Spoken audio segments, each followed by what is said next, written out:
I do think so. Yes and a no, because the reason is that yes, the 50% tariff imposed by Donald Trump on India is going to have an impact on export, and it will create a disbalance in terms of the CAD.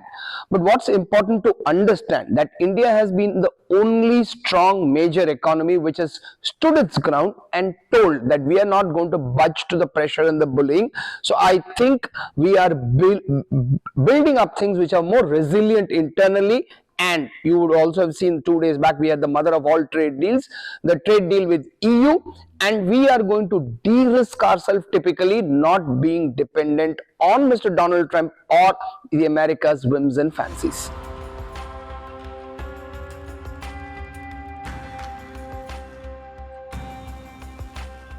As far as the maritime issue is concerned, you need to understand that waterways is a very big threat if it's not protected. But here, when you're talking of maritime industry and shipbuilding, what it does is a very different thing. So India, as you're aware, geographically is a peninsula covered by water on 3 sides.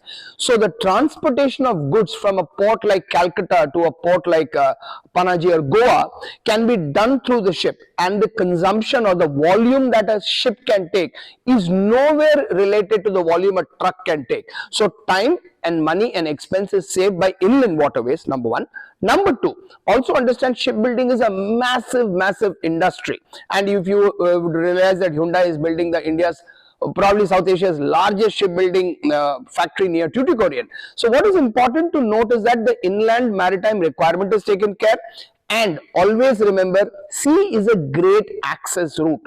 So if you look at the road over project of China in Pakistan, and why we have Arunachal Pradesh as the key point as far the China is concerned, where they want to entrench, is all because of the route where the entire globe can be accessed through the waterway. So shipbuilding is important from a defense strategic point of view, but from an economic standpoint of view, shipbuilding is a massive opportunity. And I think this is the first time a union government has focused on that for revenue, inland waterway. And if you know, the Sagarmala project, which covers from Calcutta to the entire coastal line, will help us in ensuring efficiency in business logistics.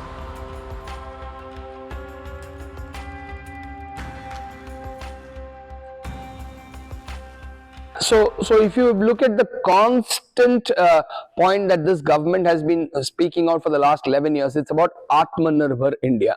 And actually, I think, as one of the panelists today pointed in a debate with Arnav, said that Trump's mad policies, which I call as tantrums, is actually helping India's cause of becoming more Aatmanirbhar. Whether it's fighter jets, whether it's shipbuilding, whether it is semiconductor, whether it's green energy, whether it is solar energy, India in the next 20 years, where we are talking about a Viksit Bharat by 2047, is going to focus on things where we will do our own things. Yes, are we on the trajectory to manufacture fighter jets today? No.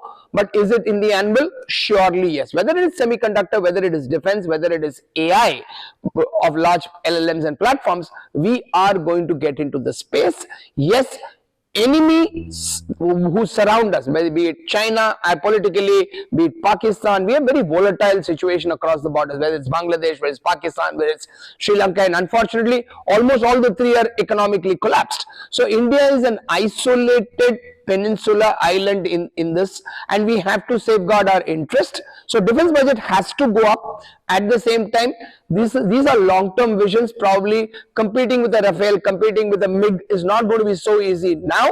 But yes, we don't undermine ourselves in going for that in the next decade.